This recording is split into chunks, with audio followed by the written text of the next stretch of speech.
প্রিয় দর্শক, ত্রয়োদশ জাতীয় সংসদ নির্বাচনকে সামনে রেখে নির্বাচনের মাঠ এখন পুরোটাই সরগরম। চারিদিকে চলছে ব্যাপক প্রচারণা। প্রতিদ্বন্দ্বী প্রার্থীর প্রতি নানা ধরনের অভিযোগ, পাল্টা অভিযোগ এবং জনগণকে নানা ধরনের বল্গাহীন প্রতিশ্রুতির পালা চারিদিকে আমরা এখন শুনতে পাচ্ছি। তবে আমার আজকের আলোচনা কিছুটা ভিন্ন বিষয়, যদিও নির্বাচনকে নিয়েই। আমার আজকের আলোচনার বিষয় প্রার্থী নয়, মার্কাই ভরসা।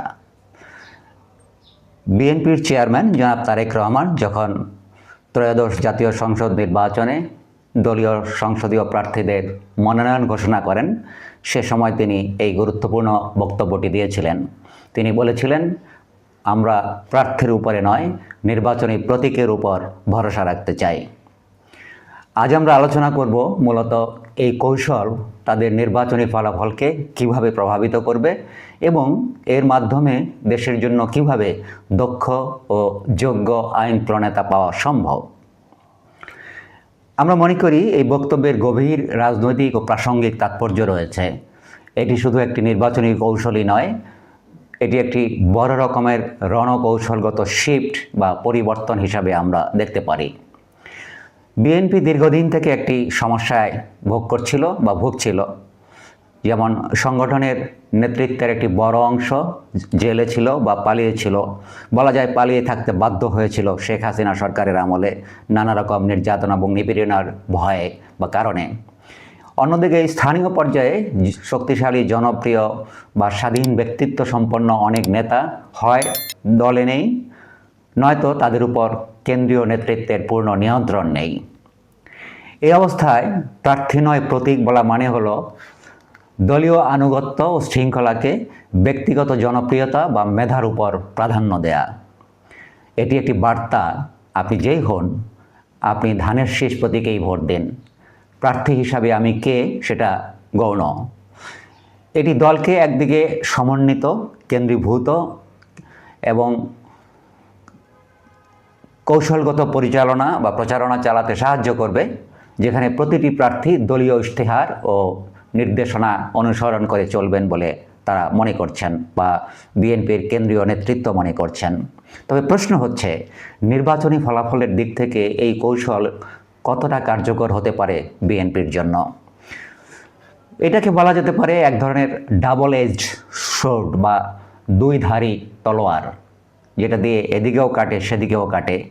এর কিছু ইতিবাচক দিক যেমন আছে, নেতিবাচক দিক আছে। এর ইতিবাচক দিক হিসাবে আমরা চিহ্নিত করতে পারি বাংলাদেশের সাধারণ ভোটার, বিশেষ করে গ্রামীণ ও যারা কম শিক্ষিত ভোটার, তারা প্রার্থীর চেয়ে প্রতীকের সাথে অনেক বেশি পরিচিত এবং তারা প্রতীকের প্রতি অনেক বেশি আবেগপ্রবণ হয়ে থাকেন। যেমন ধানের শীষ তাদের কাছে একটি অতি পরিচিত ব্র্যান্ড। এটি ভোট বিভাজন রোধ করতে সহায়তা করতে পারে বিএনপির নির্বাচনের ক্ষেত্রে। এই কৌশলটি দলীয় কেন্দ্রীয় কমিটি কর্তৃক যে মনোনয়নকৃত প্রার্থী, সেই প্রার্থীর প্রতি দলের অন্যান্য নেতাকর্মীদের আনুগত্য নিশ্চিত করতে পারে। এটি দলের কর্মী ও সমর্থকদের মধ্যে দলই প্রধান এই মনোভাব তৈরি করে, যা নির্বাচনকালীন সময়ে মনোবল যোগাতে পারে। কিন্তু রাষ্ট্রের দিক থেকে এর বেশ কিছু নেতিবাচক দিক রয়েছে বলে আমরা মনে করি, যেটা অত্যন্ত ভয়ানক এবং ক্ষতিকর হতে পারে রাষ্ট্রের জন্য, গণতন্ত্রের জন্য। যেমন ধরুন, আপনি ভালো আইন প্রণেতা পাবেন না যদি শুধুমাত্র দলের জন্য হ্যাঁ বলতে পারার ক্ষমতাই প্রধান যোগ্যতা হয় একজন প্রার্থীর। স্থানীয় সমস্যা, আইন বিষয়ক জ্ঞান, সংসদে বক্তৃতার ক্ষমতা, তখন এসব বিষয় তার কাছে গৌণ হয়ে যায় বা সেই সক্ষমতা থাকা প্রার্থী পাওয়া অনেকটাই চ্যালেঞ্জের ব্যাপার হয়ে দাঁড়াবে। স্থানীয় গ্রহণযোগ্যতার ক্ষেত্রে অনেক এলাকায় প্রার্থীর নিজস্ব পরিচয় আছে, সুনাম বা দুর্নাম দুটোই থাকে। শুধু প্রতীকের জোরেই সে নির্বাচনে পাশ করবে এমন কোনো নিশ্চয়তা বা গ্যারান্টি নেই। যদি স্থানীয় জনগণ তাকে যোগ্য মনে না করে, তাহলে নির্বাচনে তার জয়লাভ করা অনেক বড় চ্যালেঞ্জ হতে পারে। যেমন অনেক অযোগ্য প্রার্থী এই সুযোগে, মাস্তান, চাঁদাবাজ বা ঋণ খেলাপি এই সুযোগে দলীয় মনোনয়ন পেয়েছেন, যেহেতু প্রতীককে জোর দেওয়া হয়েছে, প্রার্থীর ব্যাপারে গুরুত্ব কম দেওয়া হয়েছে। তাই এ ধরনের লোকগুলো আমরা লক্ষ্য করেছি যে তারা দলীয় মনোনয়ন পেতে এটা তাদের জন্য সহায়ক হয়েছে। তারা যদি তাদের এসব অযোগ্যতার কারণে নির্বাচনে পাশ করতে না পারে, তাহলে বিএনপির জন্য সরকার গঠন করাটা একটা বড় ধরনের চ্যালেঞ্জ হবে।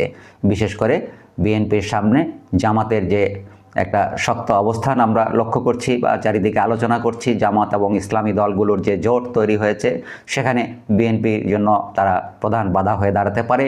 কারণ আমরা ইতিমধ্যেই জানি যে বিএনপির প্রায় 92 জন বিদ্রোহী প্রার্থী তারা নির্বাচনে এখনও দাঁড়িয়ে আছেন। তারা দলের নির্দেশনা অপেক্ষা করে তারা নমিনেশন না পাওয়ার পরেও বিদ্রোহী প্রার্থী হিসাবে তারা নির্বাচনে প্রতিদ্বন্দ্বিতা করছেন। তো সব মিলিয়ে যদি এই প্রতীকের উপর ভরসা থাকে, তাহলে প্রার্থী জয়লাভ কতটা নিশ্চিত সে নিয়ে হয়তো সন্দেহ থাকতে পারে বা চ্যালেঞ্জ হতে পারে বিএনপির জন্য। তারপরেও যদি বিএনপি সংখ্যাগরিষ্ঠ আসনে লাভ করে সরকার গঠন করতে পারে, সেক্ষেত্রে আমরা একটি দুর্বল সংসদ পাব। এটি দুর্বল হবে, অনুগত কিন্তু অকার্যকর সংসদ হবে, যেখানে আলোচনা বিতর্ক না হয়ে শুধুমাত্র দলীয় লাইনেই সব কিছু চলবে, সব কিছুতেই মধ্যেই তারা হ্যাঁ বলবেন। সেখানে দেশের ভালো মন্দ নীতি নির্ধারণ, আইন প্রণয়ন, সেখানে তর্ক বিতর্ক যুক্তি সেগুলি অনুপস্থিত থাকবে। সুতরাং এই পদ্ধতি আইন প্রণেতা তৈরি করতে পারবে না, যাকে আমরা মূলত আমরা জানি বাংলাদেশের কনসেপ্টে যদিও একজন এমপি কতটা আইন প্রণেতা এবং কতটা স্থানীয় সরকারে উন্নয়ন কাজে ব্যস্ত থাকেন সেটা নিয়ে বহু বছর থেকে বিতর্ক রয়েছেন। কিন্তু আমরা জানি এমপি মূলত একজন আইন প্রণেতা। তিনি দেশের জন্য, দেশের মানুষের ভালোর জন্য আইন প্রণয়ন করবেন, নির্ধারিত বিরতিতে সেসব আইনগুলো পর্যালোচনা করবেন, প্রয়োজনে আইন সংশোধন করবেন। কিন্তু আমরা অধিকাংশ ক্ষেত্রেই দেখতে পাই যে সব এমপিরা স্থানীয় উন্নয়ন নিয়েই বেশি ব্যস্ত থাকেন। সে যাই হোক, একটি গণতন্ত্রের সংসদ সদস্যের মূলত দুটি ভূমিকা থাকে। একটি স্থানীয় জনগণের প্রতিনিধিত্ব করা, অর্থাৎ তিনি যে কনস্টিটিউয়েন্সি বা নির্বাচনী এলাকা থেকে নির্বাচনে পাশ করছেন সেই জনগণের বিষয়ে প্রতিনিধিত্ব করা, জনগণের পক্ষে নানা বিষয়ে নানা সমস্যা তুলে ধরা, এবং প্রধানত 2 নম্বর যেটি, সেটি হচ্ছে জাতীয় আইন প্রণয়নে অংশ নেওয়া। প্রার্থী নয় প্রতীক, এই ধারণা প্রথম ভূমিকাটাকে দুর্বল করে। প্রার্থী যদি স্থানীয়ভাবে জবাবদিহিতার মধ্যে না থাকেন, শুধু দলের কাছে জবাবদিহি করেন, তাহলে স্থানীয় উন্নয়ন ও সমস্যা সমাধান অনেকটা পিছিয়ে পড়বে এবং একই সাথে তিনি বলিষ্ঠভাবে আইন প্রণয়নের ক্ষেত্রে ভূমিকা রাখতে ব্যর্থ হবেন। আইন প্রণেতা হওয়ার জন্য বা একজন কার্যকর, একজন খুবই ভালো আইন প্রণেতা হওয়ার জন্য থাকা দরকার স্বাধীন চিন্তা, সমঝোতা করার ক্ষমতা, জাতীয় স্বার্থে দলীয় লাইন থেকে সরে আসার সৎসাহস প্রয়োজন থাকে একজন আইন প্রণেতার। এবং সেই সাথে জাতীয় এবং আন্তর্জাতিক নানা নীতিমালা, আইন কানুন, চার্টার, ট্রিটি এইসব বিষয়ে যদি ধারণা না থাকে, তাহলে একজন আইন প্রণেতা হতে পারেন না, ভালো আইন প্রণেতা হতে পারেন না। কিন্তু প্রতীকের উপর ভরসা করে যেনভাবে যদি কোনো প্রার্থী নির্বাচনে জয়ী হয়ে সংসদ সদস্য হন, তিনি কোনোভাবেই একজন ভালো আইন প্রণেতা হতে পারবেন না। আমরা লক্ষ্য করেছি যে 1990-এর পরে, বিশেষ করে 1991 সালের পরের অনেক নির্বাচনে দলগুলো ইভেন বিএনপি সহ প্রার্থী কেন্দ্রিক প্রচার করত। তখন দলীয় টিকিট পেতে হতো বা নমিনেশন পেতে হতো স্থানীয় সংগঠন, সামাজিক গ্রহণযোগ্যতা এবং প্রার্থীর নিজস্ব সক্ষমতার ভিত্তিতে। এখন আমরা ঠিক তার উল্টো জিনিসটি লক্ষ্য করছি। যখন বলা হচ্ছে যে প্রতীকী প্রধান হবে আমাদের জন্য, প্রার্থী যেই হোক না কেন, সেটা আমরা উল্টো দিকে নিয়ে যাচ্ছে সেই হিসাবটিকে, অর্থাৎ প্রার্থীর যোগ্যতাকে প্রধান করে দেখা হচ্ছে না। এটি বিএনপির জন্য একটি আত্মঘাতী পদক্ষেপ হতে পারে। কারণ তারা যদি ক্ষমতায়ও যায়, তাহলে একটি দুর্বল ও নির্ভরশীল সংসদ পাবে, যা সরকার চালাতেও বাধার সৃষ্টি করবে। তারা প্রশাসনিক দক্ষতা সম্পন্ন মন্ত্রীও পাবে না সংসদ সদস্যদের মধ্য থেকে। সুতরাং সেই ক্ষেত্রেও বিএনপির জন্য একটি চ্যালেঞ্জ হতে পারে। তাহলে আসলে এর সারসংক্ষেপ কী দাঁড়ালো? সারসংক্ষেপ দাঁড়ালো যেটি একটি সংকটকালীন স্বল্পমেয়াদী রণকৌশলগত সিদ্ধান্ত হিসাবে হতে পারে। দলের অস্তিত্ব রক্ষা ও একতা বজায় রাখার লড়াইয়ে এটি একটি কার্যকর ব্যবস্থা হতে পারে।